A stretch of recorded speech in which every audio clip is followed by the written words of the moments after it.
Pardon. Parce que tu sais que tu m'as déçu. Le couple, mon frère. Tu m'as vraiment déçu. Frère. À part les sexes, il a quoi? Et puis il a quelle qualité de sexe? Non. La voix du peuple, oh, la voix du peuple, oh, si tu as bien, oh. Vincent Chilouizi, étoile de la presse. La voix du peuple, toujours longueur d'avance. Les informations partout dans le monde. La voix du peuple, toujours actualité, la actualité. La voix du peuple, maman n'a oh, yango.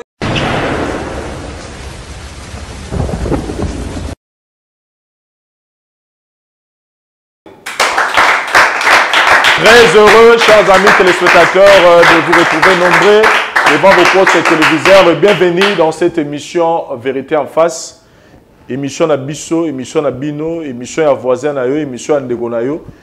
Benga tindela moninga émission yo. Pourquoi? Parce que les émissions ils allaient éduquer, les émissions ils allaient pesa ba conseil, ya bien, les émissions ils allaient restaurer ba famille, les émissions yo ils allaient exhorter, les émissions yo ils allaient me battre na repentance pour que Bissonio Sotozonga Nanzela ya vérité, comme le nom de cette émission Vérité en face. Retrouvons-nous juste après cet élément. Merci.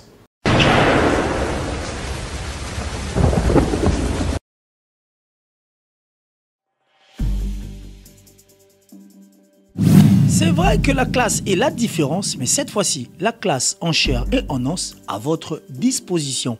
Et c'est là à travers le Flat Hotel Tenasia. Le Flat Hotel Tenasia met à votre disposition des appartements équipés de chambres et suites avec un confort moderne. Une salle de fête moderne pour toutes sortes de manifestations, anniversaires, fêtes de mariage, réunions et autres.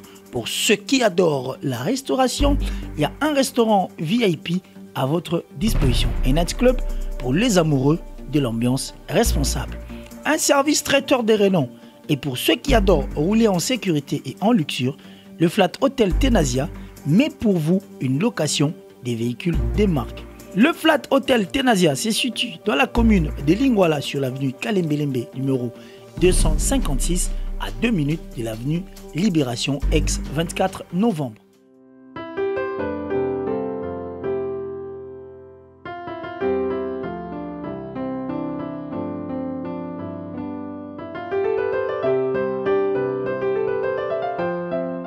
Le Flat Hotel Tenasia, la classe, la sécurité, l'assurance en chair et en os.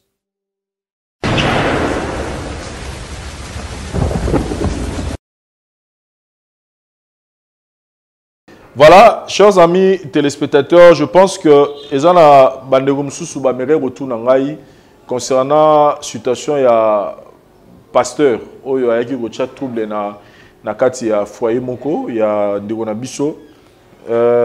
Jusque là maman na biso Mima, si je ne me trompe pas le nom, aza un peu dur na décision na ye. Nous sommes toujours en train ya kozongi na nzela.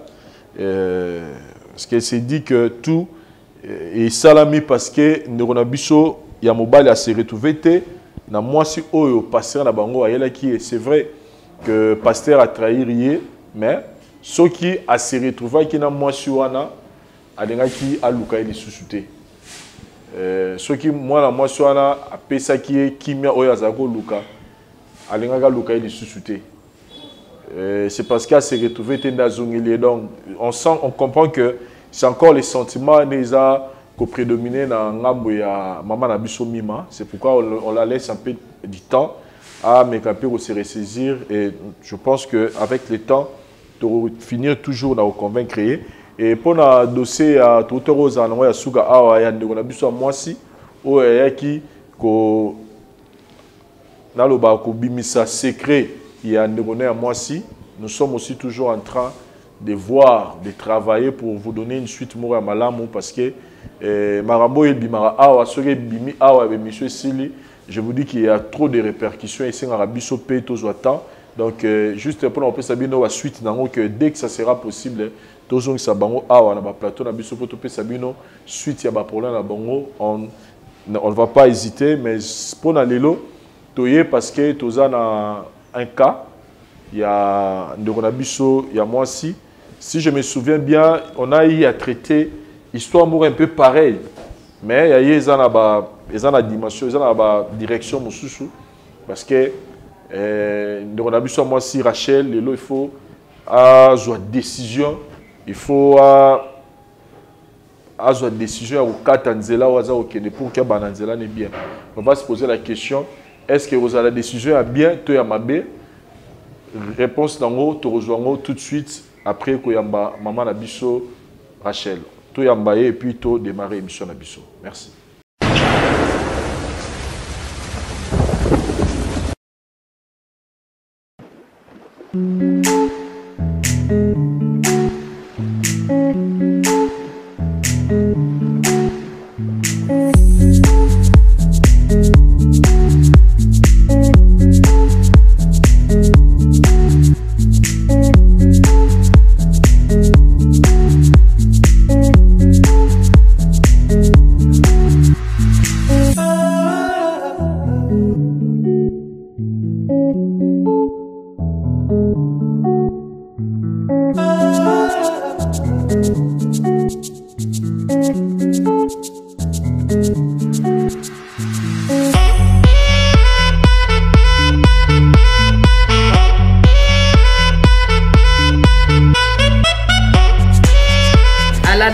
Du 2 décembre 2021, j'étais venue vous rendre visite.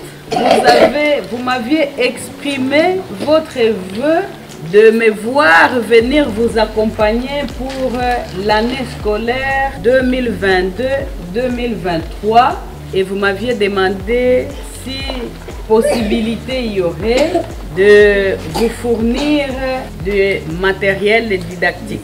À cause de multiples occupations, je n'ai pas su respecter la date de la rentrée scolaire pour vous rendre visite. Mais comme on dit si bien, il vaut mieux tard que jamais, n'est-ce pas? Oui.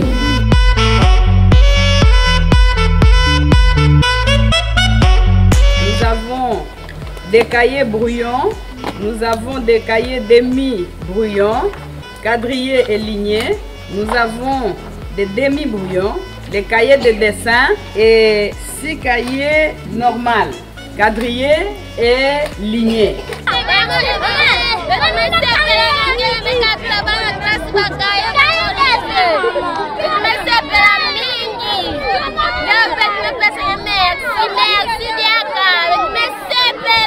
Merci mingi maman Olive. On a la télévision. On a bakuna na bangoka mususu siko et comme elle dit so ala kati ya mboka. Na kata ile boma. Mboka ile boma.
Comment on a moi dans une classe na sachet à Viva au biso to benga awa ba sachet ezara ba couleur wana ya ba benga Viva théo ezara ba couleur ba vert blanc sachet Varese comment on a moi dans une classe bongo en pleine rentrée scolaire et comment on a que ezala ndeko moko a kanisi bango azali muta obligé été mais motema na ya malamu.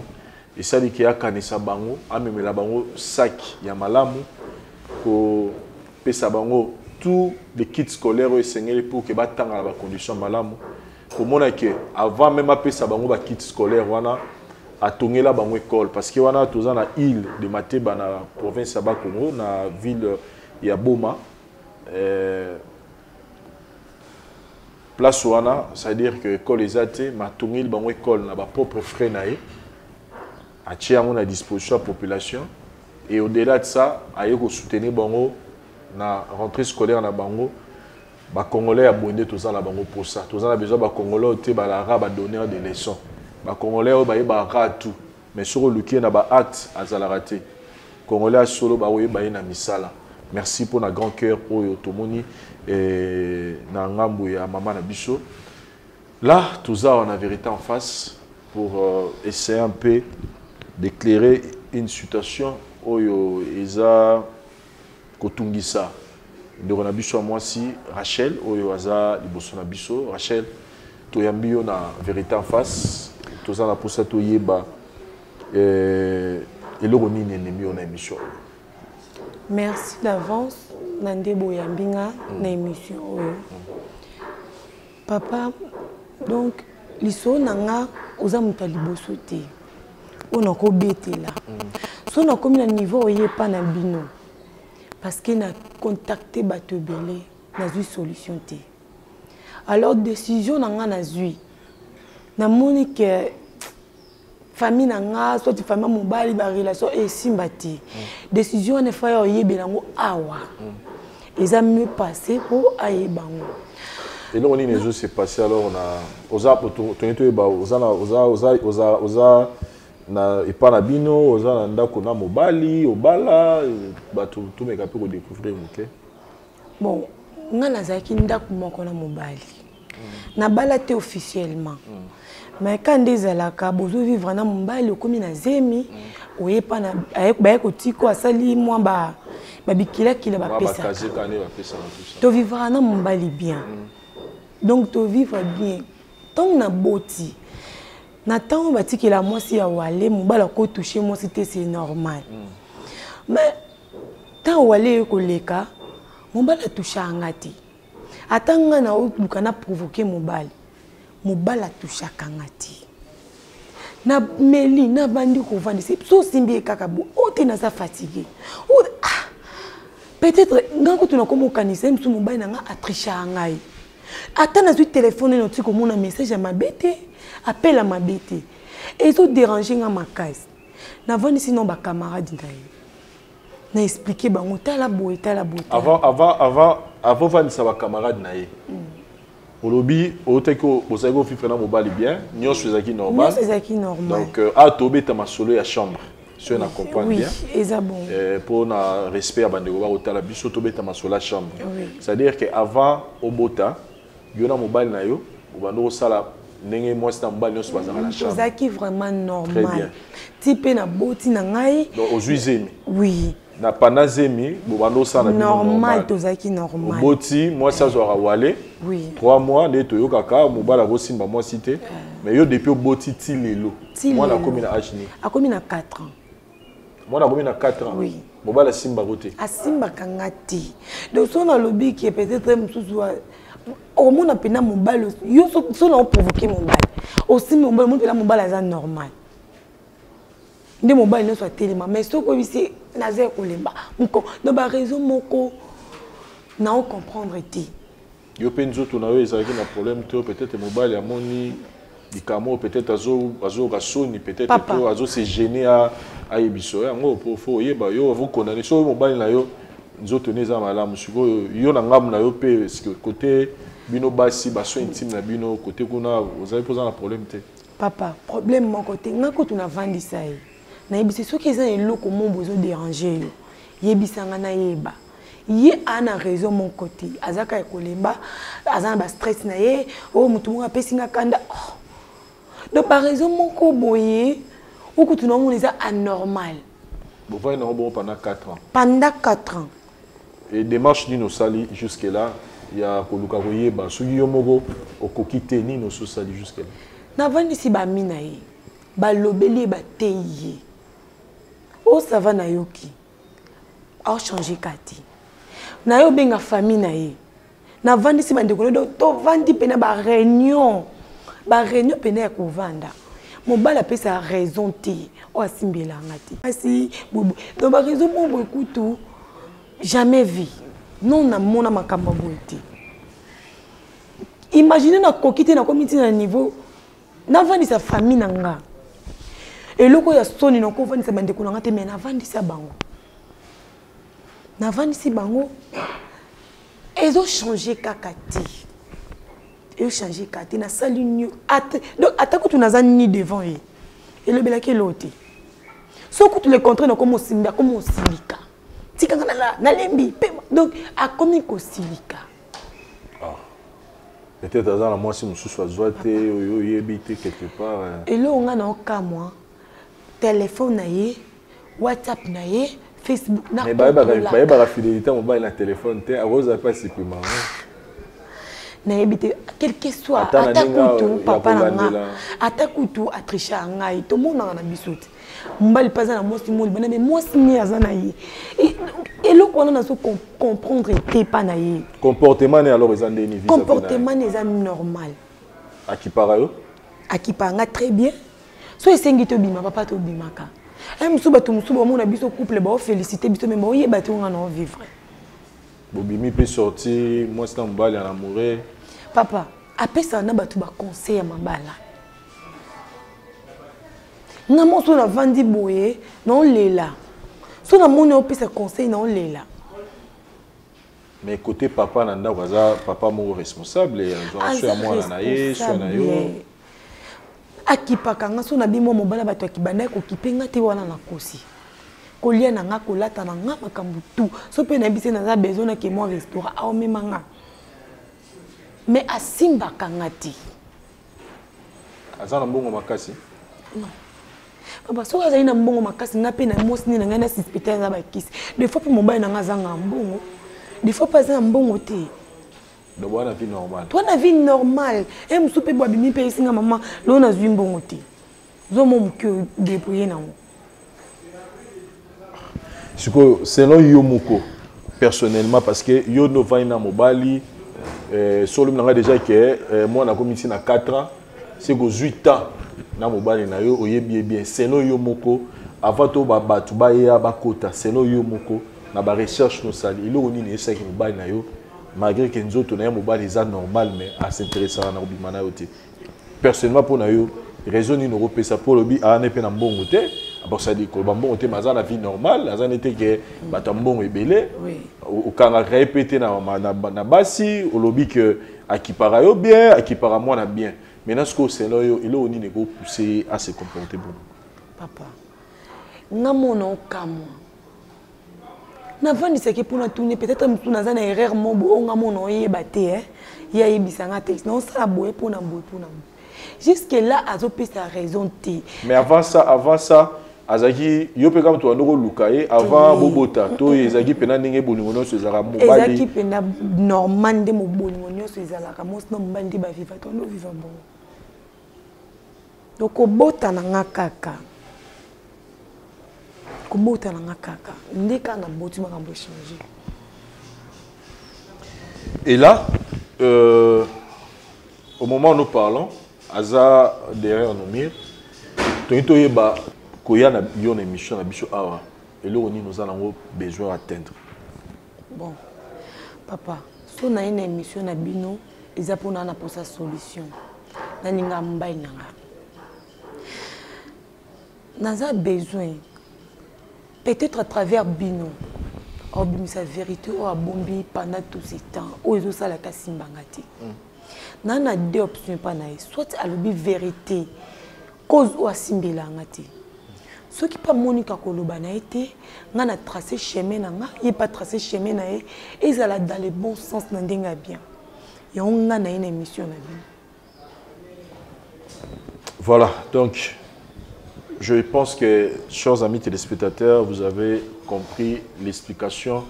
Il y a de Ronabi sur moi, c'est Rachel, qui a été appuyé par mes questions pour que tout me rappelle comprendre la situation, comment ça se passe.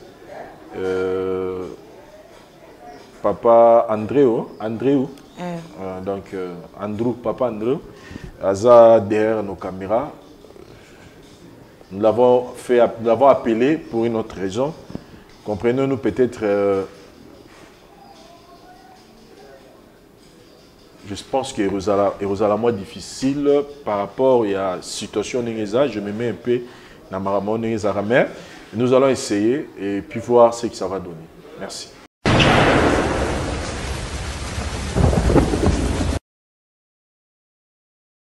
Voilà, chers amis téléspectateurs, nous sommes de retour dans le plateau Nabiso pour continuer notre émission Vérité en face. Vérité en face au Lelo, Toyambi Bongo, Maman Nabiso, Rachel, pour Koluka Kosungaye, na problématique Oyo Azanango. Et comme vous avez dit qu'on est papa Nabiso plutôt André, Azana derrière nos murs pour que tout le monde soit là. Et là, nous avons eu le temps pour expliquer la raison d'être. Il y a solo tout ça. C'est pourquoi nous allons essayer un peu de nous entretenir dans les s'il vous plaît, vous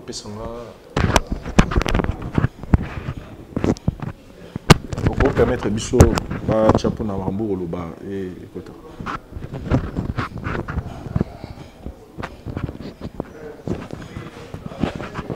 Voilà. Merci beaucoup. Merci vraiment. Bonjour. Bonjour.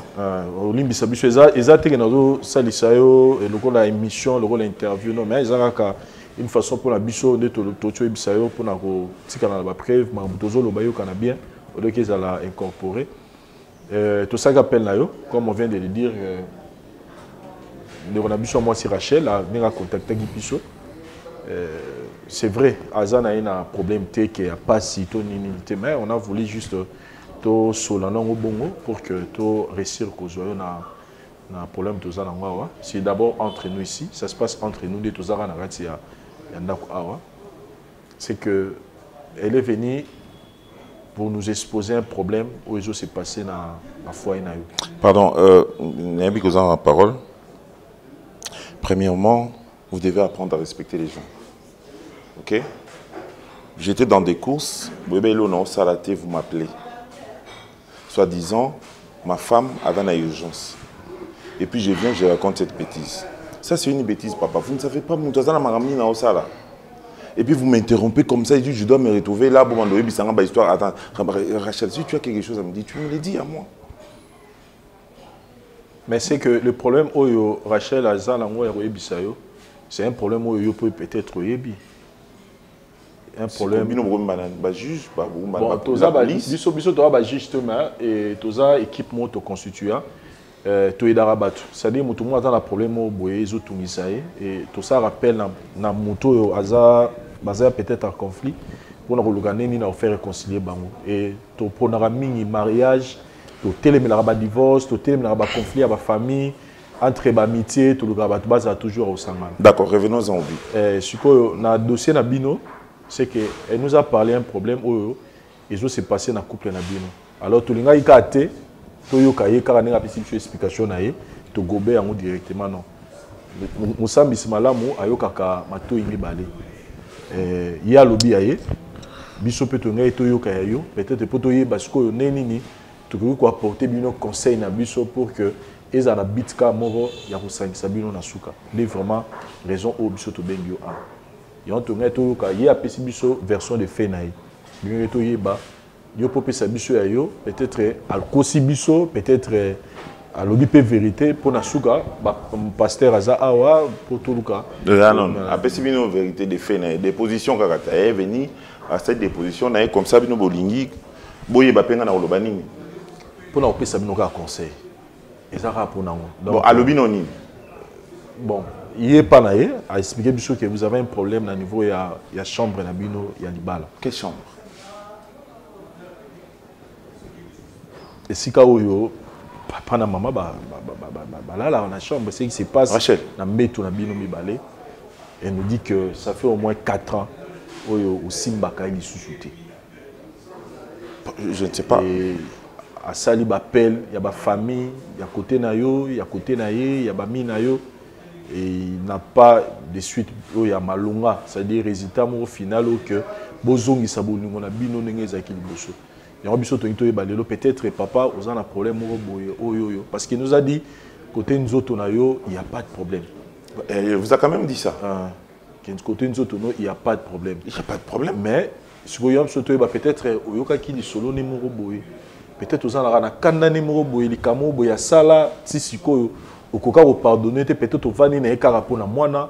Il y a beaucoup de choses qui se passent dans le mariage. Au fond, les habits sont vraiment montés.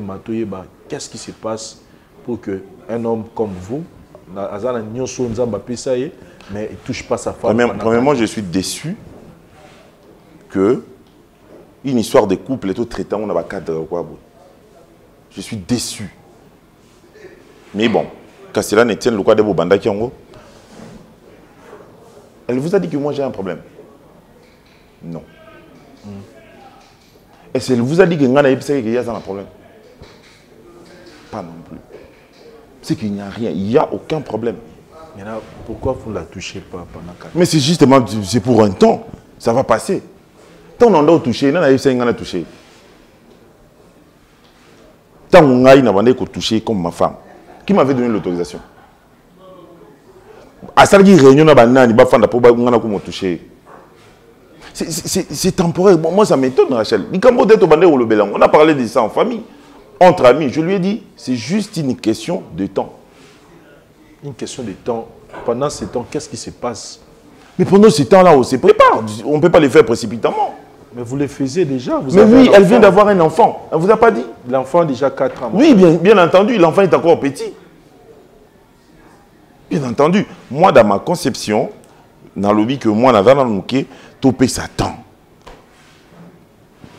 Elle a fait tout un problème et puis comme à niveau que non. Vous savez que nous, étant humains, nous avons besoin de fois où ils ont la satisfait. Et bon, on n'a pas besoin de.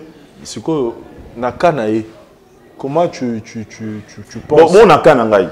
Mais il y a un balai. Non, il n'y a pas d'inconvénient, je le lui ai dit. C'est quoi le problème? Pendant 4 ans. Mais et ça fait quoi? 4 ans signifie quoi? 4 ans signifie que votre femme, Anna, elle vit dans le manque. Moi aussi, je vis dans le manque. Mais Kassibo... Non, on attend. On attend. Il n'y a pas de difficulté par rapport à ça. Tout est normal. On attend les moments propices, les moments appropriés. On va le faire. Et qu'est-ce qui... il faut ni. Moi, Nakola. Bon, on verra certainement que l'enfant a pris de l'âge. Moi, je ne vois pas pourquoi il faut insister dans les Cameroun. Mais dans 4 ans, vous avez besoin de pourquoi on est pressé? Avec toute la conjoncture, avec toutes les réalités qu'il y a ici. Je dis, Rachel. Yomoko, personnellement, des fois, un peu moins vulgaire, mais je suis normal, je suis une personne qui fonctionne normalement. Mais je me dis seulement, ce n'est pas encore le moment. On a raison, on a dit qu'il y a raison. Juste quand nous avons raison valable, est-ce que le coup y a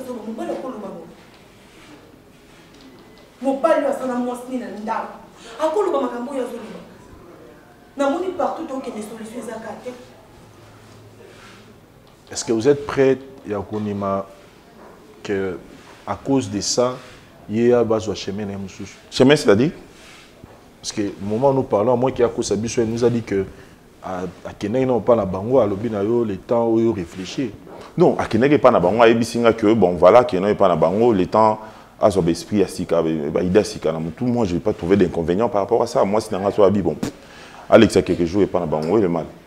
Vous êtes sûr que vous aimez votre femme? Pourquoi pas? Mais je l'aime, comment je ne peux pas l'aimer? Mon bal c'est na moi si papa na là. Oui que problème au moins so kende les problèmes de so ça mon non ça. Mais il y a un dimanche na bimse belo na na. C'est pourquoi je vous ai posé la question que est-ce que vous êtes sûr que vous aimez vraiment cette femme? Moi, Sinayo, vous faites 4 ans, vous ne la touchez pas, et puis elle s'est dit qu'elle rentre d'abord chez eux, vous la dites... Mais c'est qui t'a dit que l'amour, c'est le sexe? Qui t'a dit que l'amour, c'est le sexe? Parce qu'on aime une personne. Le sexe fait partie des... Oui, ça fait partie. À part le sexe, il y a d'autres choses. Dans le mariage, le sexe occupe nous avons un enfant qui n'a que 4 ans. Donnons la chance à l'enfant Akola. Si on a 4 mois, on allait vous comprendre. Mais on parle de 4 ans, mon frère. 4 ans. Et ça fait quoi? Rachel, tu ne me parlais pas comme ça, tu sais.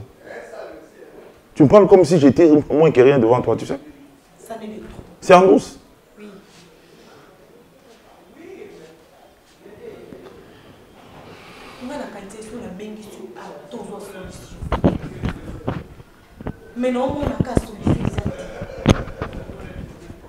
C'est que moi, je ne veux pas. Et ça, tout compliqué à venir à moi à la biseau.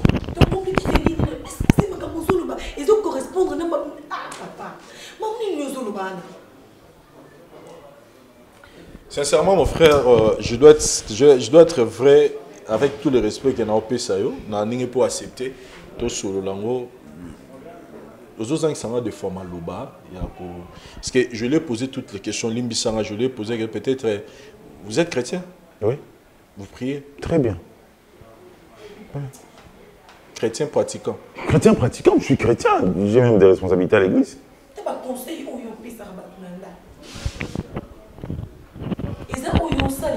Maman, il faut la saline, Sangai. Il faut la saline. N'appelle ça un nouveau mari. Un nouveau marié auto-insistant sur la sexualité. Nous, on a tout le temps, maman. On cherche l'argent. Il faut tous à la stable. Où est le problème? Mais vous cherchez l'argent. Le rapport sexuel, vous pouvez le faire sans pour autant avoir des enfants. Mais tu es médecin? Je ne suis pas médecin. Alors, il y a des choses que tu ne maîtrises pas. Non, je maîtrise beaucoup de choses. C'est-à-dire que rapport sexuel, c'est à que c'est rapport sexuel. Là, moi, c'est que dans mon culot, tu es au Kangama. Moi, je suis. La conception, que je respecte, je ne te connais pas, tu ne me connais pas non plus. Ta façon de réfléchir, tes conceptions, tout, garde ça pour toi. Moi, je suis en train de réfléchir par rapport à ma vie et par rapport à ma famille. Ok? Je ne veux pas. Je ne veux pas des problèmes. Je ne veux pas des problèmes. Oh, les lots, peut-être, les camels lobby, je ne saurais pas comment les gérer. Voilà, c'est pourquoi je ne veux pas entrer dans cette logique. Dans la logique, Nayo, vous allez toucher votre femme les jours où vous venez. Nicolas, peut-être demain ou après-demain, peut-être on pourra le faire. Oh, Sambi Samba. Mais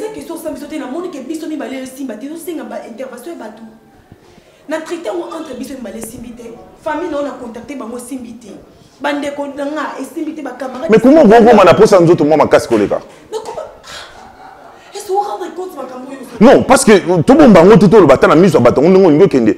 On a sanga que vous m'en appelez sans autre. Est-ce que vous en appelez ça vite tout ça là bien?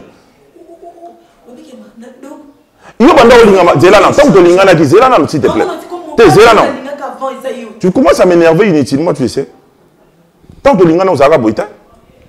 Yo soto comme un dossier au silika kaka. Au silika kaka. Raison moi luka au silika to mo que timi de lo que to solution te. Les lotis. Le loma au silika au to mo ko kendezate to solution. C'est pourquoi moi je vous pose seulement la question. Si aujourd'hui elle décide, il y a aussi la vie naïa haute na libana na yo, tu la permets? C'est-à-dire? C'est-à-dire qu'il y a Zoom Obani Moussous.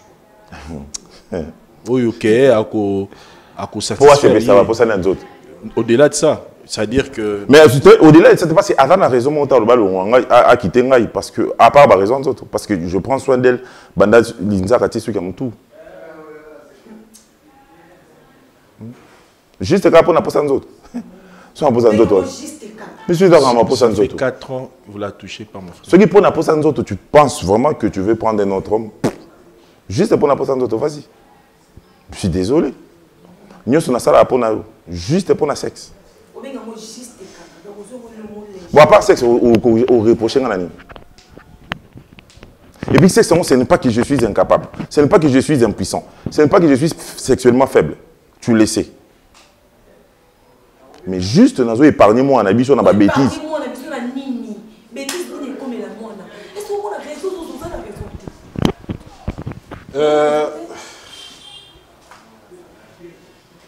Pasteur, bienvenue. Vous avez quelque chose à dire? Oui.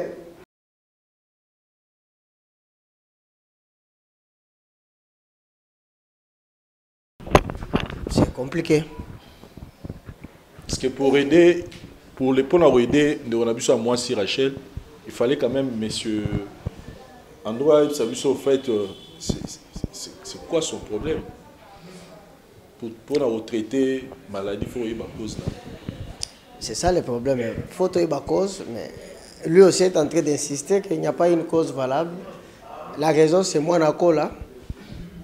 Tu as évité que Kokola, moi, Nakola, combien de temps, combien d'années, parce que cet enfant a déjà 4 ans. 4 ans, c'est déjà beaucoup. Et vous avez handicapé.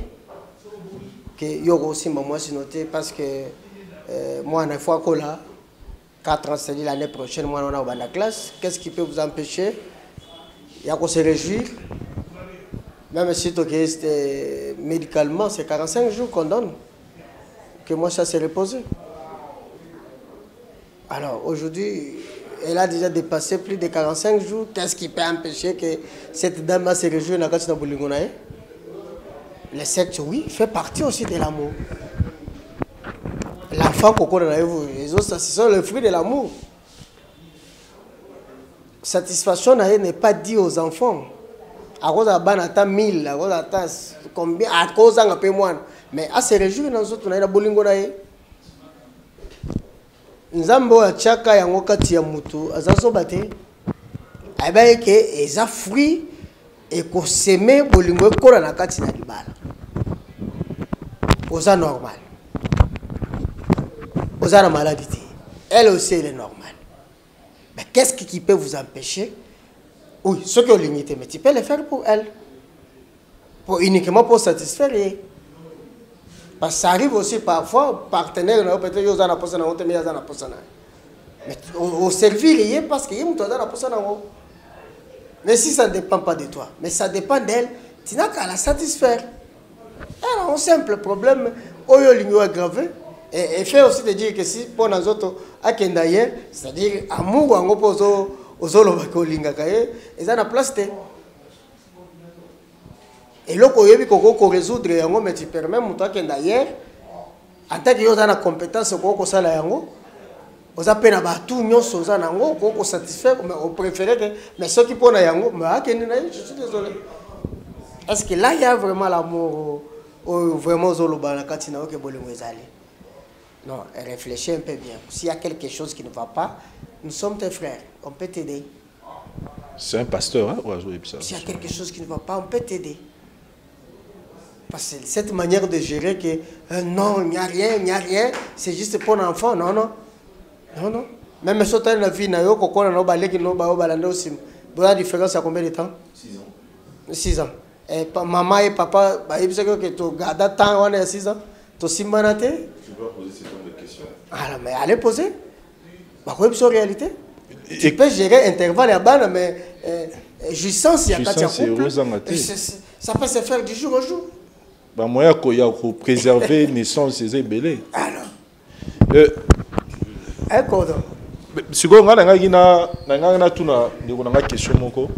Est-ce que Limbisanga na tout nango devant caméra, ils ont vraiment vie privée nayo, mais je suis obligé de te poser cette question. Vous avez atteint la maladie et ça là que ce que moi c'est mon tasangani na moi si à Rokabango et que tu veux préserver la vie de ta femme. Ça veut dire quoi? On a un sida? Peut-être, il y en a mis dans tout. Non, c'est pas ça, c'est pas elle qui a dit ça. Oui, mais je vous demande, je n'ai pas le droit de te poser cette question. Mais peut-être courage à Olobango exact, on a bien tout. Est-ce que Yango et Koyupe vous allez peut-être cause tu te dis que je vais protéger ma femme.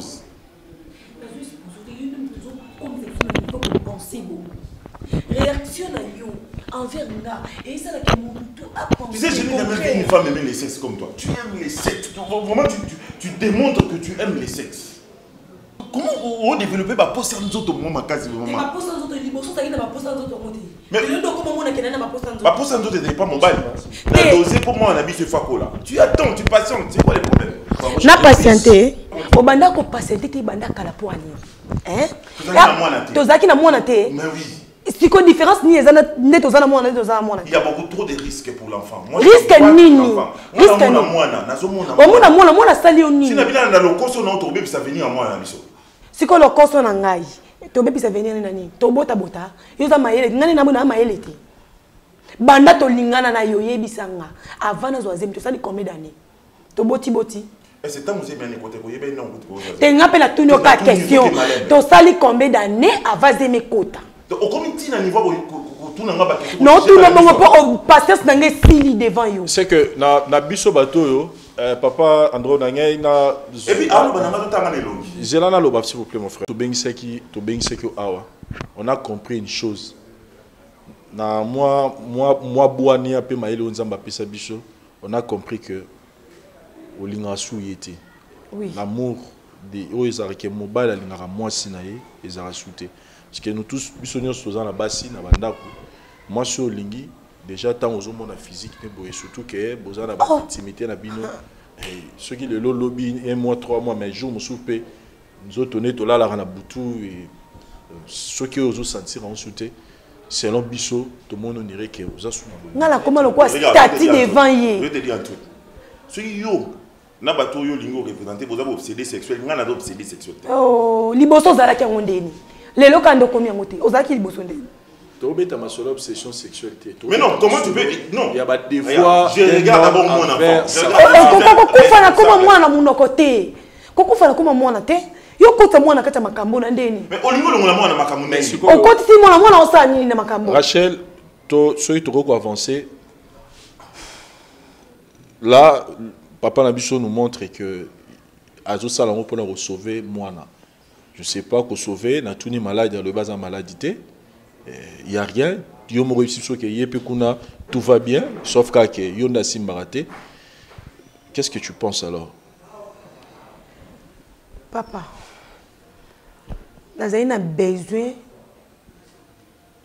bato bapesanga torti omoti na ye na vérité en face nayebi ke soki alinga patapata vérité en face efunde émission oyo efunda ye yo momoni réalité naluki te oréconcilie na mobali mais simbika te esimbika te alors lokola ye amoni ke aza na pose ya mwana kola nga na mwasi na babesoin nzoto kaka ndazoloba na babesoin nzoto na continuer lisusu kovivre na ye boye te nga nasali chemin na nga ye pa continuer chemin na ye azela mwana kola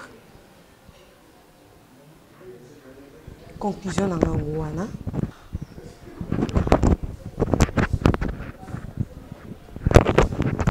po aza déjà d'accord otunaki aza d'accord soki na kopo expliquez-moi na temps makola que papa na maman bakabone pour maman là na posa ndoto papa bitozela ozopesa ngo siko problème ngeza opesa ngo nuance mususu toza na nuance ya couple moko baza mwasi na mobile va na ndako moko pour l'intérêt de l'enfant papa le dit tout c'est pour l'intérêt de l'enfant te kokota mwana makambo te yo ba raison luko bimisa mwana raison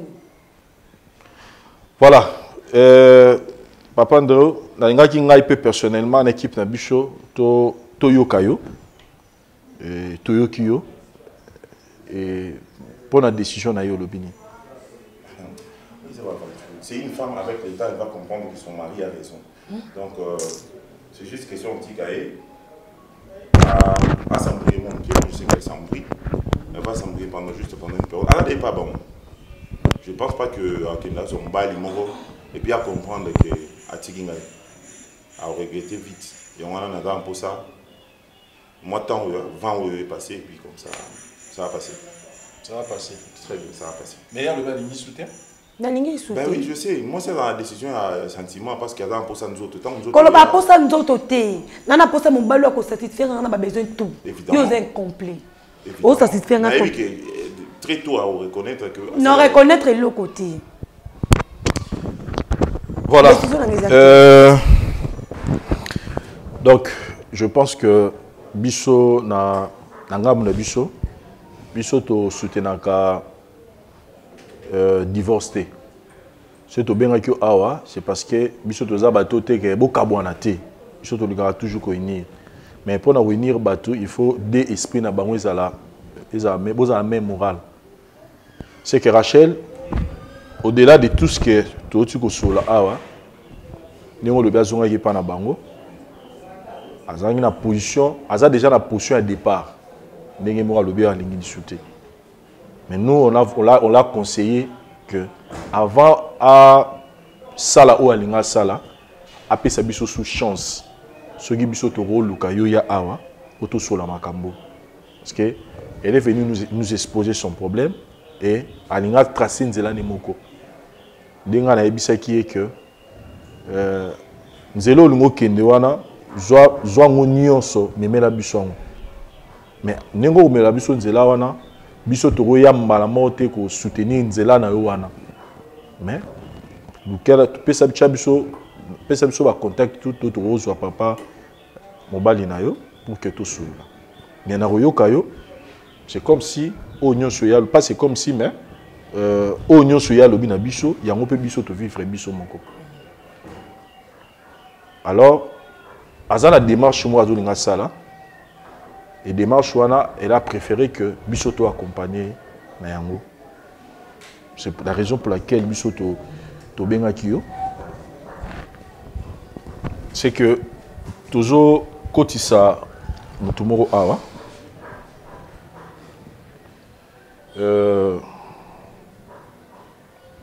arovana ne kutute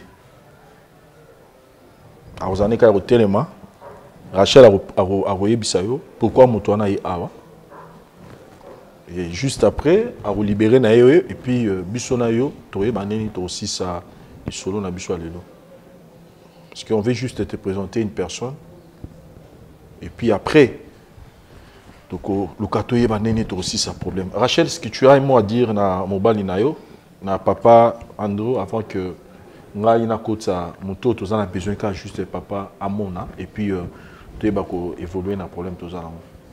Ah Vincent, le mot quand on le bas, nga na que luko pour na kimia. Alors andimi déjà que nga na sala vie na nga. Andimi ngo na mis bona mimi to na mima que apa mati. On dit là pardon. On dit nga la sa vie na nga. Solution au boy de trouver solution. Alors na bandeli. Nga non sa chemin na nga. Côté le la chemin na nga te. Côté le la chemin na nga ne lote nga pe na part na yo no tele la chemin na oti. Alors na lingi ki na lingi te comme on a sala ki bu na sala ki bu na po so mo na po to za dans les bons. Maître, offre la biso porte au côté de la biso de la biso à sa l'entrée. Oui, monsieur. Bonjour. Na yambi au carreau télé maboué. Ça va? Oui, ça va. Oh, oui bien.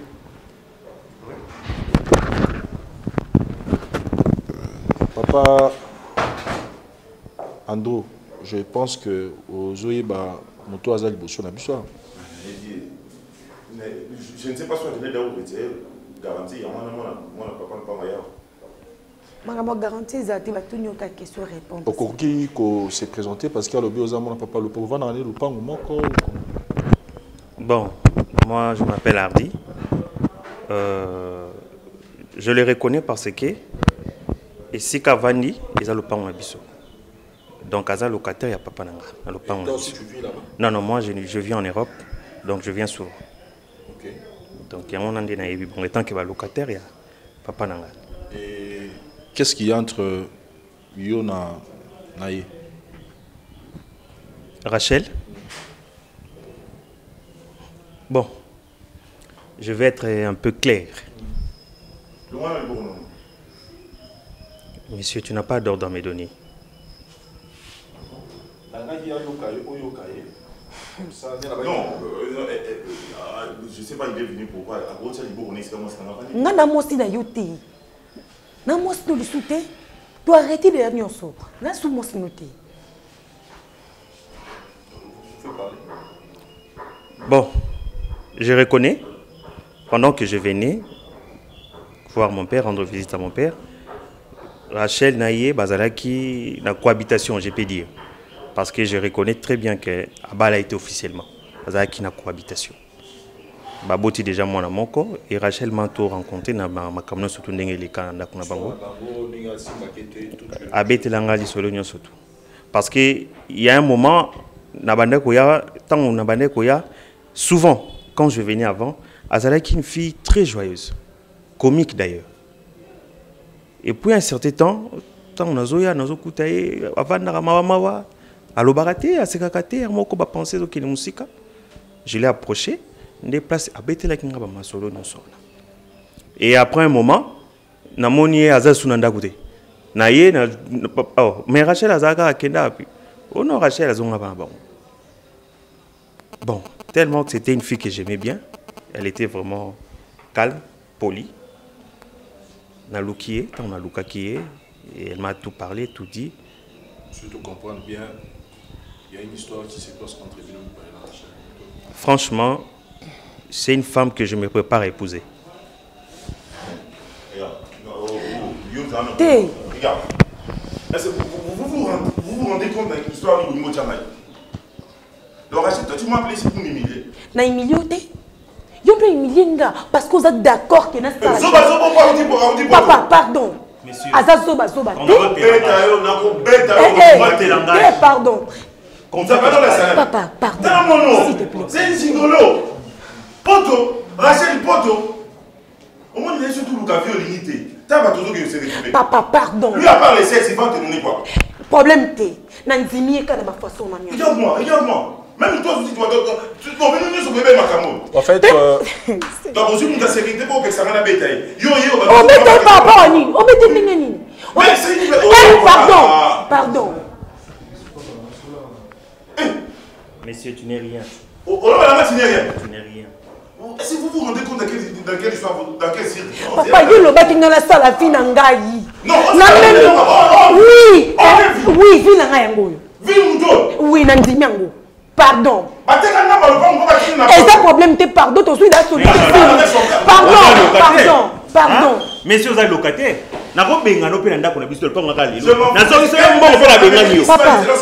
Tu n'as rien. Quelle maison? La maison qui soigne. Mais on va on paye mon loyer, monsieur. La personne c'est l'homme qu'on appelle les lois double na bengani. Non, attends, je vais expliquer calmement. Non, c'est calmement. Ah, on peut ça attends, sécurité quand on a au sein loco, tu pour la tiper, c'est bon. On a bête sérieusement. Tu n'as rien à me prouver toi. Pardon. Yo. Arrêtez-moi ça, papa. À mon niveau, na niveau monté. Yo no comme si na niveau. À part les sexes, il a quoi? Il a quelle qualité de sexe? Non, attends, s'il te plaît, tu vas parler maintenant. Papa, tu vas dans ton solo là, tu vas appeler. Tu es tous à la pémé. Au moins une brutalité na yo. Maître, s'il vous plaît, maître.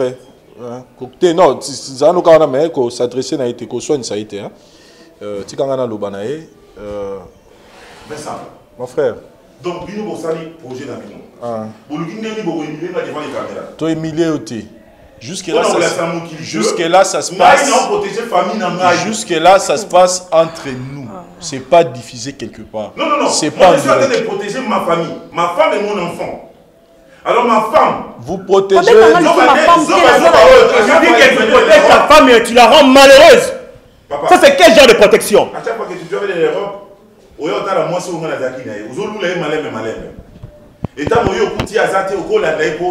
tu l'as rendu comment? Nazwaki na katanda kunote, tant on a landé que yo binisa qui est dans ndakuna. Nazu nanda kunote? Tu sais, elle telle qu'elle est là, elle n'a pas besoin de toi. Oh. Ah bon? Elle n'a pas besoin de toi. Ah bon? Elle a besoin de ton sexe. Parce que c'est ce qui lui manque. Elle a juste besoin de ton sexe.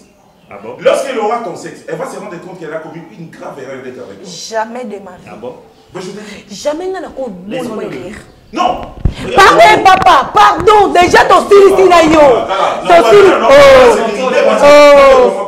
Mais tu as bien dit, Azan a besoin d'un gâteau, a besoin de sexe. Ce que tu as dit, à Possan. Sexe, voilà, yo pèse la mort. Il y a les passés. Toi, on a présent, toi, on a passé. On m'a dit les passés, on a n'enterrant l'élo. Présent, on a eu. C'est ce que tu me fais. Oui. C'est ce que tu me fais. Oui. Yo, il y en a combien de fois Nami sur Monsieur, moi je n'ai pas. Yo, il y en a combien de fois c'est moi ça sexe. D'ailleurs, comment je t'appelle monsieur et là pour nous payer son respect. Hein? Si tu peux accepter, regarde-moi. N'accepte ngo parce que yo peut déjà accepter qui avake na ça la chemin nanga. Donc on comparer na oui, na comparer yo na yé parce que vision na yo na yé c'est différent. Il y a dans la ligne. Parce qu'il vient de l'Europe. Il y a pas conditionné qui est en Europe. Il y a pas conditionné na vendre la kuna. Na la taille pour l'Europe. Nathalie pour l'Europe, Nathalie pour la nini. Pour la sexe. Donc il t'a déjà donné le sexe. Moi, je ne comprends pas pourquoi tu t'acharnes tant qu'au libéral qui est librement. C'est une question d'homme et femme. Toi, tu es encore un parasite, reste là. Sinon, tu veux m'acharner. Tu ne me connais pas. Messieurs, regarde, si tu es un homme respectueux, Rachel. Si tu es un homme respectueux, parle à moi. Parle à moi. Nana compte à rendre le sous-souté. Messieurs, pardon Rachel, Monsieur Andrew. Mais tu sais que tu m'as déçu. Le couple, non, tu m'as vraiment déçu. Mon frère. Tu m'as vraiment mon déçu. Frère. Je ne savais pas que tu pouvais faire ça. Non, ngai tango ba bete ngali sona bango. Je sais que c'est nous agis ensemble. Biso to rolinga tebino madabo kabwa. Je suis au milieu. Ça dit je n'ai pas voulu koyo. Mais demande d'abord à ces messieurs de sortir. Abimate pour y non, il peut sortir. Il peut sortir. Abimate. Je vais parler avec ma femme. Elle n'est plus ta femme. Monsieur, d'abord au balaïté. Au balaïté. 2, au faire souffrir pendant 4 ans. 3, au bimissier librement dans la yo à qui va pas parents messieurs. Aza moi si au bazuité le cola des pendant ces 4 ans, nous devons les essayer. Pendant ces 4 ans, c'est toi qui as acheté les habits. Tant à bimi nanda ko dem les essayer. Oza raison mon kobo. Place azo bana yo mto kolenda kwana.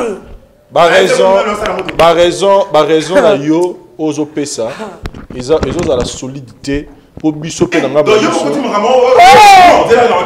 Non, c'est votre complot. Non, ça comploté. En fait, on a besoin, yo pesa biso ba raison vraie. Moi, je suis pas encore pour cette relation. Moi, je suis pas Nabi, hein. Il s'agit de ma femme. Il s'agit de ta femme. Il s'agit de ma femme. Moi, je veux connaître la vérité. Yo bisanga. Tu comprends peut-être.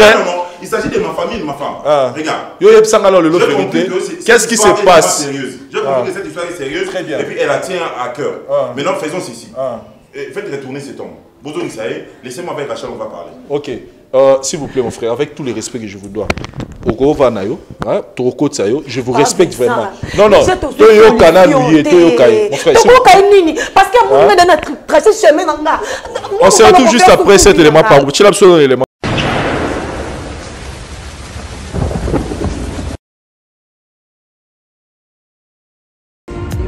C'est votre frère, Père Condé Israël. Je suis venu vous annoncer l'ouverture des 100 jours de jeûne et prière. Je connais le Dieu d'Abraham, le Dieu d'Isaac, le Dieu d'Israël, le Dieu d'Haïti Nabala, le Dieu de mon père, Polia. Nous croyons à ces dieux-là. Envoyez vos sujets de prière. Envoyez vos requêtes. Nous allons prier pendant 100 jours de jeûne et prière. Voilà mon numéro de contact. 07 66 27 40 0D. Vous pouvez vous abonner à notre chaîne YouTube Sacerdoce TV, sur Facebook Israël Condé. Mais voilà notre adresse. Vous pouvez venir nous joindre et prier avec nous chaque mercredi et dimanche de 15h à 18h sur 9 rue de la Poterie Saint-Denis. Que mon Dieu vous bénisse.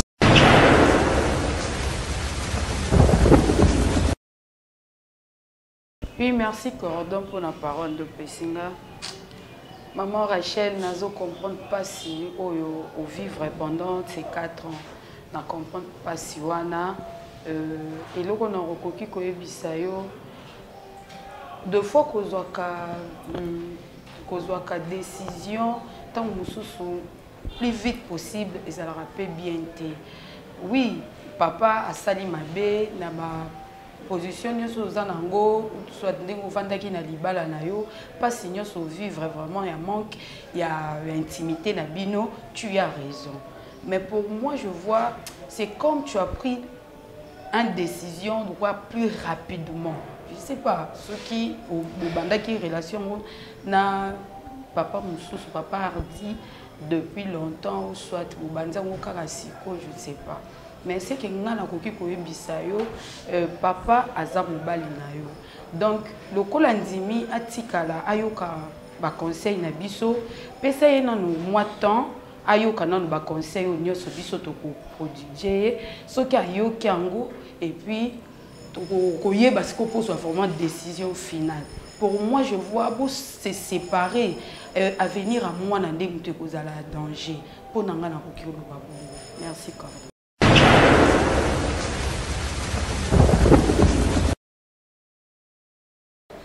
Merci Cordon pour la parole. En tout cas, maman la biso, nga za ngambu na yo. Mais loko na condamné au moment qui pour za ki procès ya kolingana mobile. Olingaki ndengo ya ki boye, oyo ka suite, oyo ka ndengo lobiko ya ki poye ba vérité et pas ya mobile na yo. Ngasko na loba na mobile, ata neti nga na zabo, eloko papa zo sala nga na osepela na nga na ngote. Na boy yango lelo ti lobi. Parce que yo ozozala na mwasi no na ndako. Okipaka ete. Ozopesa raison papa azopesa. Na normal boye ezaka na ngote. Bana msuna age wana mwa 4 ans na par contre na baleka ta mibale. Pour quand même tazokota parce que protection oyo ozolingo protéger ya nini?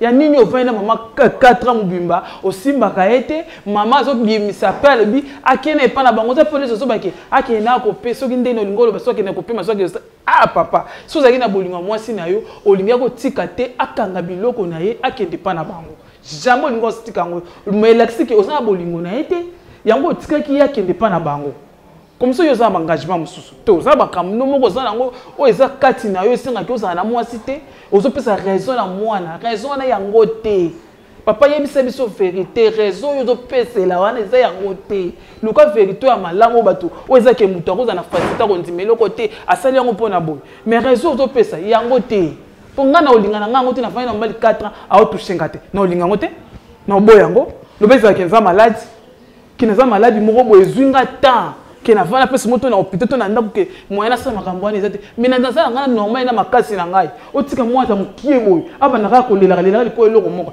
pozo pesa ba raison moko sako soki ndenge ni ngana sepa na ngote na za mwasi na kolinga te ba nyoko ya muninga na mwasi ne loko moko boy o ezake eza ya eza po mwasi sala soki lebo sangana ki bota ne ka pona yango so yo otiki aboti okangi yango ata yo mo papa.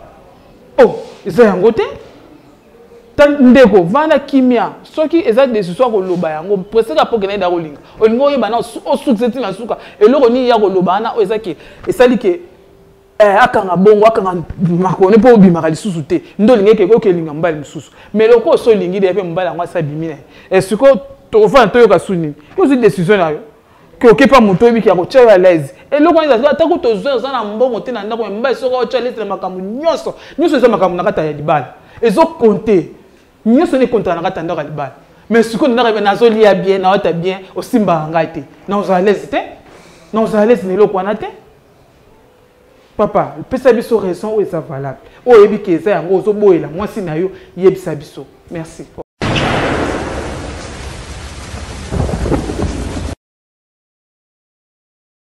Ouais, merci Cordon pour la parole. Ah, marambo peut y ça biso ba o peut notre balité d'expérience à marambe belé. Et na vandi na landi problème ya couple na biso vraiment ba question zo yanga na mutu belé. Est-ce que sexe c'est vraiment élément fondamental ya mariage? Na mi tune peka question bon. Et na bona père na biso na niveau il y a 4 ans, on a pensé qu'il mène en dingue à repos. Mais micro ba le bardage moko que libanga te vendre et sali 100 ans à maille jamais comme ambisi. Par là qu'est-ce que je voulais dire papa que moi si au daza de diverger à ta sali 5 ans 20 ans va toucher était jamais aux on vierge. Peut-être un père à mon avis que moi na bimine trop avant mariage et puis na botissier na tiki les temps peut-être que ozonga moseka or moi ça ta sali ndenge ni so déjà ba diverger jamais ozonga vierge et nalina lo baso lo nini pourquoi papa mi pesi punition na ya ko simba moi c'était pendant 4 ans a commis bisexuel ou comment parce que ce mobile déjà ba commis ko utiliser na ndenge ka commis moi si a comment na ba compétence mususu mais ko landa mère à lobby ko motoné ceux qui a tenté à mon asa toujours robuste asa toujours ya hôtel mais si ko papa avant ko satisfaire maman racheter pour la nini ça na condition va penser que quelque part que n'est to comme ko utiliser net moi si yo jamais euro que sous ko kobimana muninga moi si pour bumaloko bambanda. Je me suis posé des questions, mais plus on a eu que ah, c'est total mingi na ba via lelo au monde ba maman ka batika la envie que ba papa de koufara trop de loin et ça peut perdre sa énergie pour que musala oyo satisfaire maman tout les arabes énergie au moins mi pas de koufara avant père ko réfléchir bon na kenanga pressé de moi na oza moi na envie na ko utiliser au moment opportun on a lingi pour na garder énergie pour na koufate ni ba koufara avant tout le monde et ça ba question nga na za ko mi poser et son équipe maman Rachel tout le monde réaction ça lango plus vite ko kende linga mbala moko mona ya Bayer on a ko choquer sous papa ça dit olingi Bayer te olingi ne sexe nende na mon père azolo olingi te olingi sexe mais mère ngana ngi solo moko balinga mobali pour na sexe te et puis mi bala poto bon ba na ba climat ba na ba conditions belé ba sala fort et puis climat na bango iranda bango faible lelo soka pesio énergie ozo linga ozo luka wana soka pesio tene ozo kanisa oko bayeye pour lingi mutu lingi de sexe mi bala poto mingi ba ko ba renfort awa parce que bana ba arrêter bango be na poto mali les conditions bango ba misala ba kayu ba ya mingi ako ba renfort maman la reine maman eve ça ilanga boy pour na renfort donc ngana olinga ozana o garder nos position na o pesa papa sous chance ya suka et moi monique a solo mabe et puis on a vite fait pour réagir donc à coli esprit na efunga mike soki na kangika motema na ko perdre mon nanga pour la vie to pesa une chance aloba pourquoi on a simba yote a pesa moi raison na et puis a rozongela ko satisfaire yonenga lobi il y a plus un homme plus puissant que lui yemo yebi donc ezala ma la maîtrise ngana préférer au katano relation na mutapoto pour bango bazwa renfort awa merci.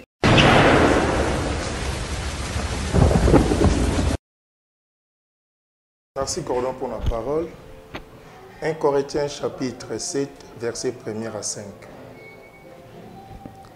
Naïna a expliqué papa Nabiso, Nangela va verset pour pas comprendre combien certes c'est ma casse dans mon tal libala et ça fort. Papa, Bible lobby na 4 Corinthiens soloba. Nzoto na yo eza pour na yo te eza pour na mwasi. De même que nzoto mwasi eza pour na te eza pour na mobali. Na 5 azo confirmé à lobby bopi melama banzoto te même mise sengami pona yo prière oke bonde la nzambe de nazabu naza musala nzambe na kota prière soki mwasi na ngaza na posa na ngai ya nzoto na kotika prière na servir mwasi na nga c'est la Bible et na suka Bible zo confirmer na koloba de père que Satan a tenté bino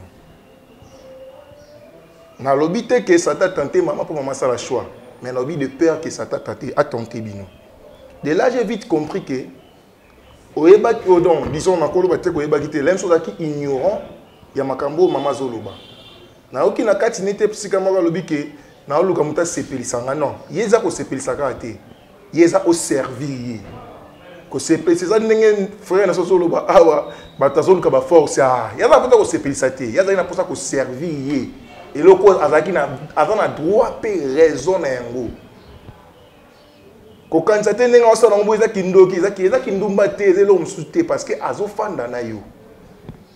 Et lelo soki maman a choisi décision na condamné été 85% na condamné été. J'ai vite compris qu'azaki na azaki libre to pas libre ko soit décision na ye. Na temps sur ya zong. Et a jouer gêné bien. Andimaka de manon na ndaku na yo pour que jouer gêné bien. Au moins qu'il y a 5 yo pour ébisser bima.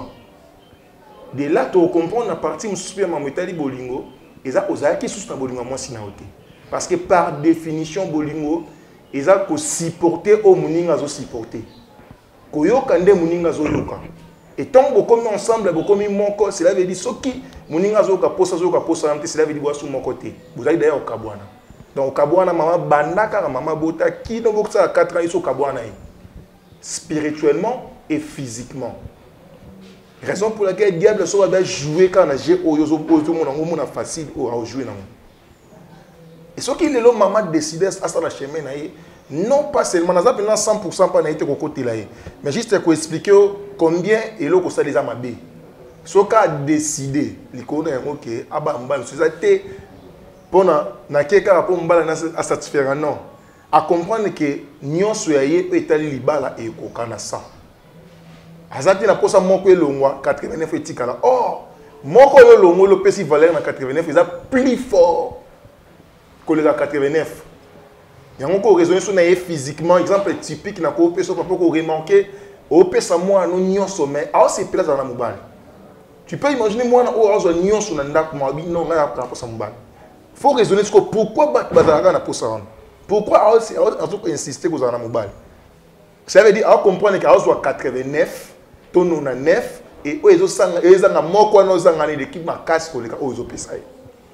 Maman ne ko préférer mingi au servir que obimisaka yi. Ane ko préférer mingi servir nga ke o kabilanga. O kabilanga mais o boma et loko ko sala ke ko kabilana bezo valeur. Ya on moni alobi o ne obimisa o sala ka nyonso.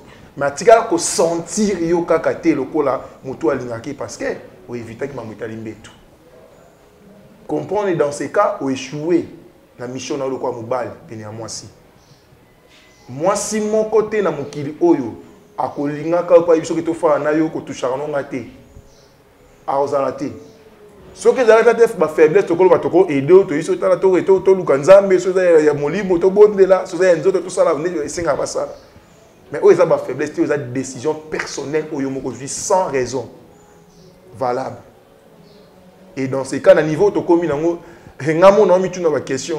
Nous sommes terrain mon côté parce que ceux qui n'ont pas que maman n'a pas abo ya mobile ni oazu engagement na ye na éviter ba procédure ni basana ngo mais ceux qui ont abo ya ye azongela yo et que le kono sala et continue na éviter sort les alani. Si vous pouvez te lobby que maman boya papa ndrous kene ngambali na wa na éviter parce que bato balingani mi balé bakabula bango te. Bible lobby bakoki ko séparer bato mi balo balingani te.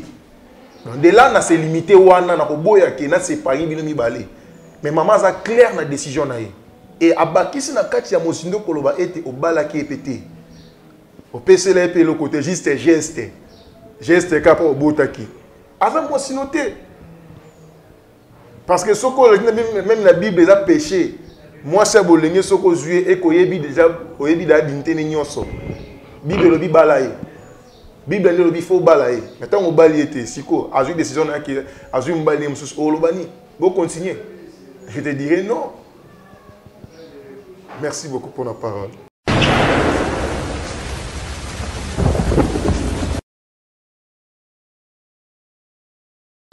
Oui, merci beaucoup Cordon, Lissus pour la parole. Bien aimé, Ezaoui likambo toza nango ya mama Rachel. Eza pe likambo yo zo vivre na kati na ndako na yo. Da ina pesa toli na babala ni nyonso. Obo sedaka na bakanda. Soki osiliki bozwi mukongo bopesani na mbetu. Bozo commettre des erreurs graves. Bien aimé, ce qui libala ezalaka mbetu te inutile à kobala. Parce que quand on parle du mariage, ezalaka mbetu wana yo kimaka wana. La Bible dit qu'il n'est pas bon que l'homme soit seul. Je lui ferai une aide semblable. Dieu, après avoir créé l'homme, il a mis à la disposition de l'homme oignon c'est encore la richesse à quoi vivre nango mais na kati na richesse on ezanga ke lokomoko. L'homme était en face de lui na ba créature nyos o koki ko se réjouir nango na tango nyos za la posa nango mais sauf azali na mwasité.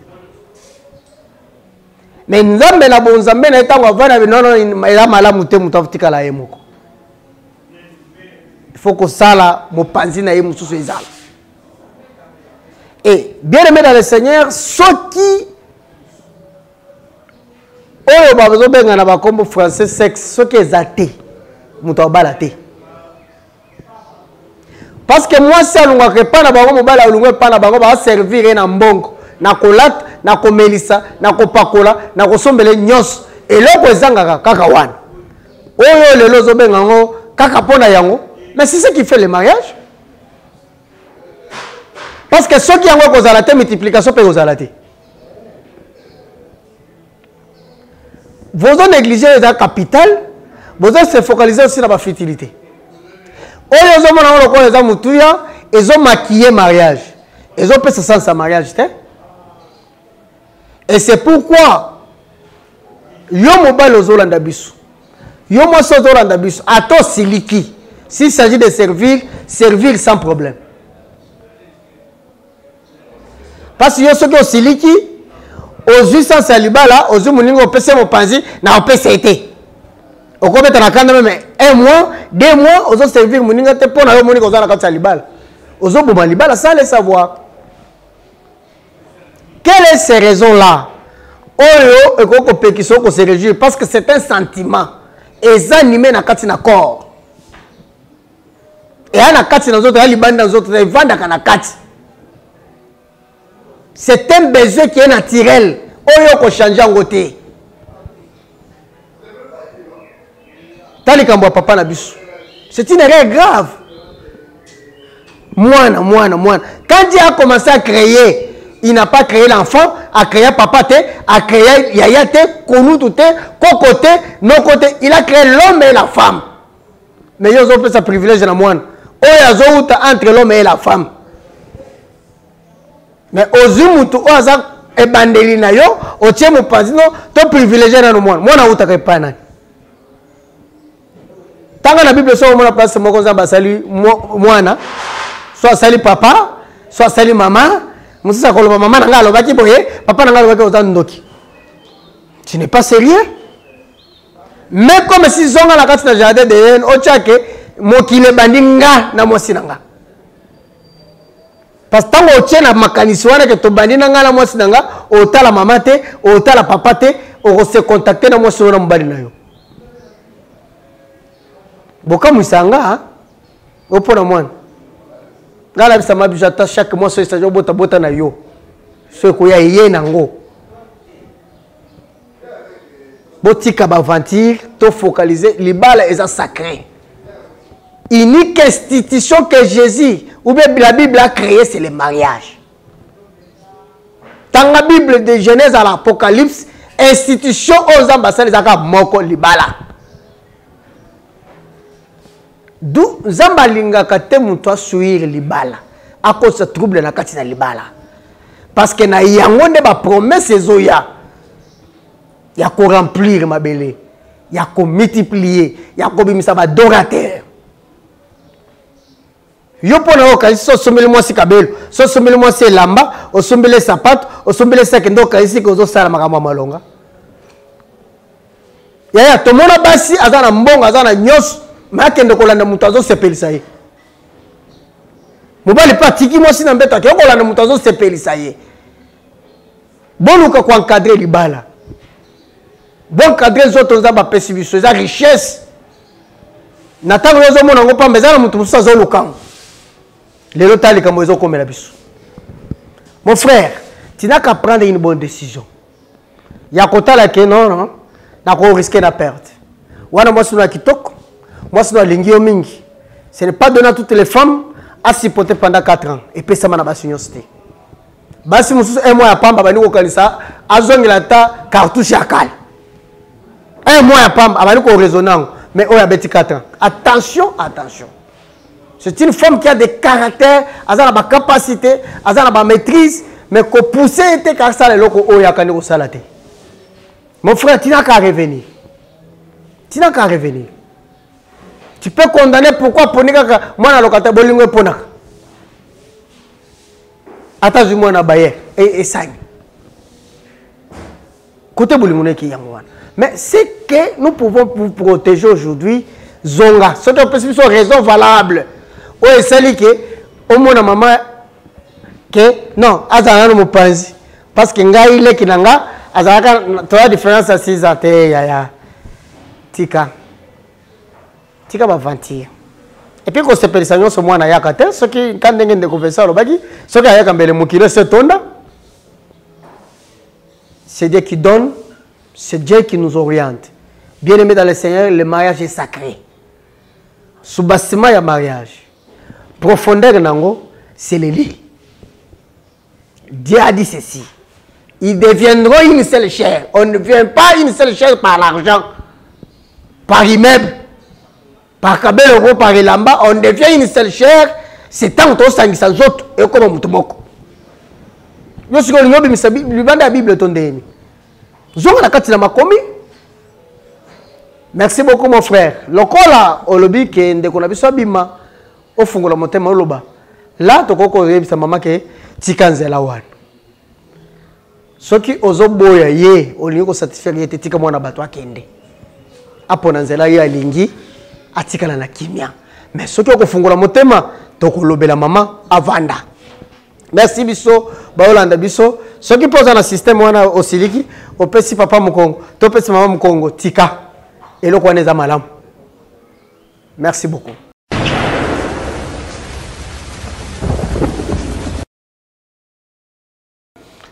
De retour sur notre plateau, na dossier Nabiso Tozanango, je commence à dire merci à l'équipe Nabiso à conseil. Toujours disponible. À chaque fois que nous avons un cas pour que l'Europe soit conseil na bango, je pense que Papa Nabiso a essayé Nabiso que aligné à sur Nabiso sérieusement. Comme je l'ai dit tantôt là, Biso tozo soutenir mariage, mais tozo soutenir souffrance té, tozo soutenir maltraitance té, même na quatre foyer. Cette façon il y a que mais ma négonabiso Clarisse et plutôt Rachel, ils ont bien été. Et quand Rachel est venue me voir avec dossier naïe, je l'avais demandé que oui, na koza na posa ya mouton mais rolinga pe na kutana yo moko na no liboso na yo kayo. Donc na qui peut tout rectifier le quoi que non, tout ça les complot, non, ils ont comploté. Mais à niveau to commis tout qui m'a conseil, je fais l'effort, il y a que tcha on a biso à l'écart. Alors on a inaeba Nino yo limité la biso comme révélation oyo de konanga Clarisse famille batutu bazela. Bon, premièrement merci pour notre conseil na bino ba boya conseil té. Mais regret nangi zaka que problème nangai penza au toucher en côté. Mutu moroté avec qui passe les âmes manangai par rapport à bota nangai mamno kanisa. Mais Rachel a dans moi ne confondez pas les choses. Moni mutakolo ngwana makolo terminus tia kende super. Alors qu'atiki mutu kana lopa, ça ne veut pas dire galigner mutu kana été. Peut-être à Ebelo ni nazo sala azilana nous, peut-être mikanda ba policier ba hôtel ma ba retourna, peut-être. J'ai des raisons personnelles où n'a pas qui passé période où après to zongela. Mais elle a le droit de connaître ça, mon frère. À un niveau de commis psycho, elle a plein de droits maintenant de connaître ça. La raison principale, elle est déjà en train de, elle est déjà presque, elle est partie, je peux dire. La raison principale, c'était il y a un monsieur là dehors. C'est un gigolo, c'est rien. C'est un gigolo. Mais moi, je suis dans autre qui ne biso todo luka. Dans le monde peut-être les faits que bâtir peu mon musique.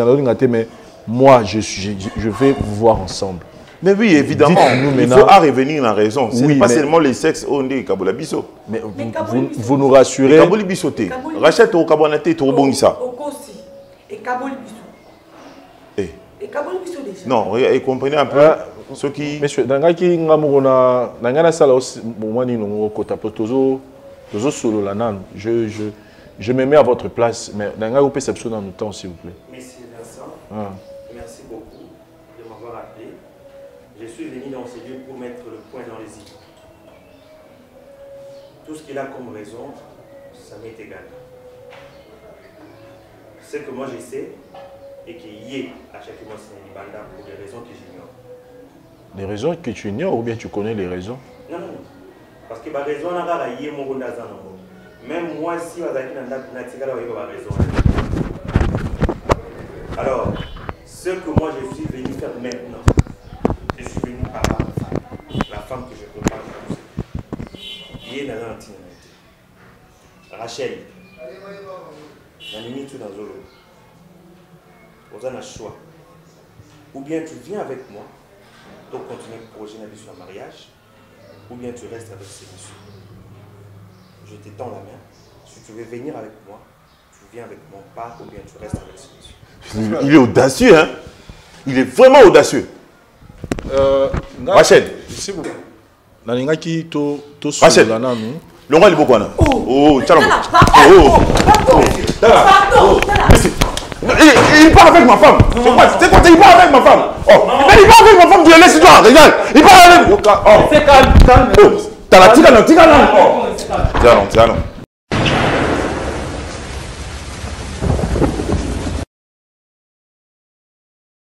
Vous aimez toutes ces chansons et vous les connaissez par cœur. Gizmawete vous invite à son concert live. C'est 30 septembre 2022 à l'Athénée de la Gombe de Kinshasa.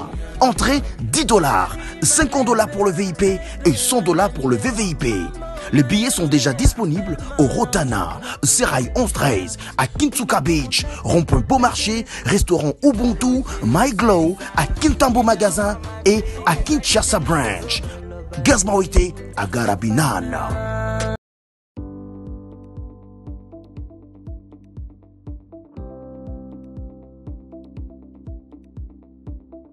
Mbote na biso bandeko, ngai Dr Pichu Tondele, naza pharmacien ya formation, naza formation na université à Kinshasa na faculté de pharmacie et puis na sali ba master na niveau ya université Marien Ngouabi pe na niveau ya Canada na transformation des agro-ressources et puis préparation ba cosmétique thérapeutique naturelle. Nazali ko œuvre na laboratoire CRMTA ou ezali laboratoire médecine spécialisé na production ya ba phytomédicaments, c'est-à-dire ba kisi ya partie ya ba nzete na biso ya Congo.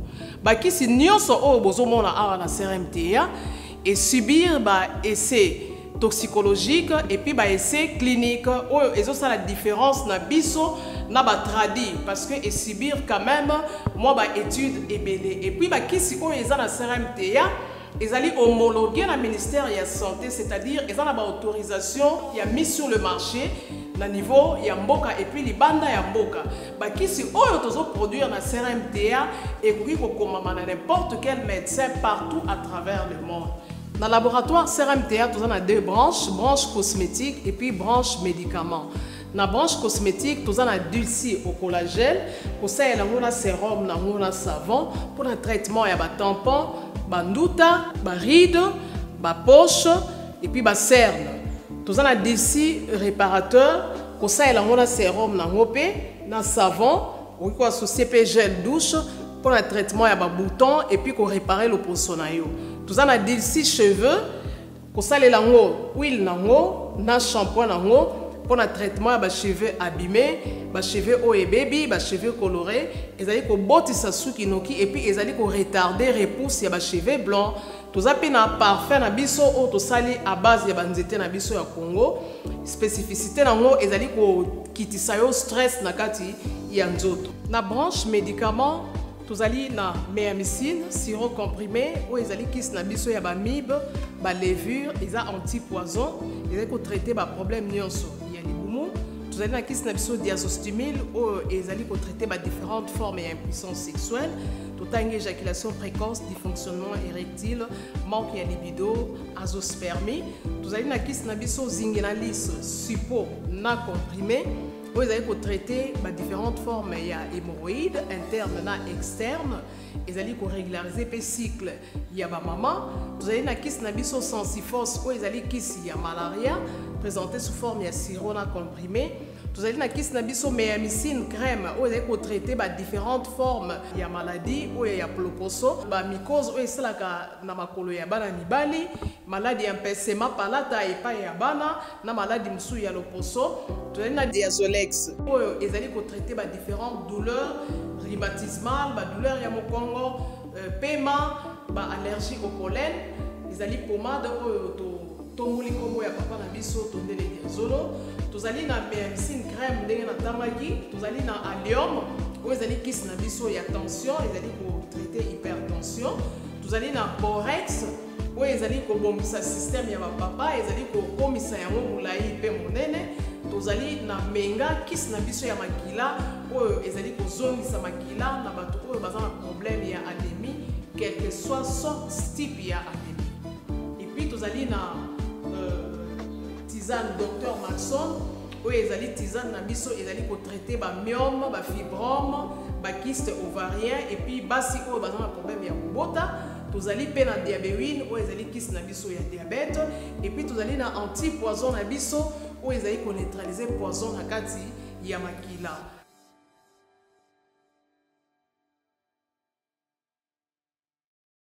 Vous aimez toutes ces chansons et vous les connaissez par cœur. Gizma Wete vous invite à son concert live. C'est 30 septembre 2022 à l'Athénée de la Gombe de Kinshasa.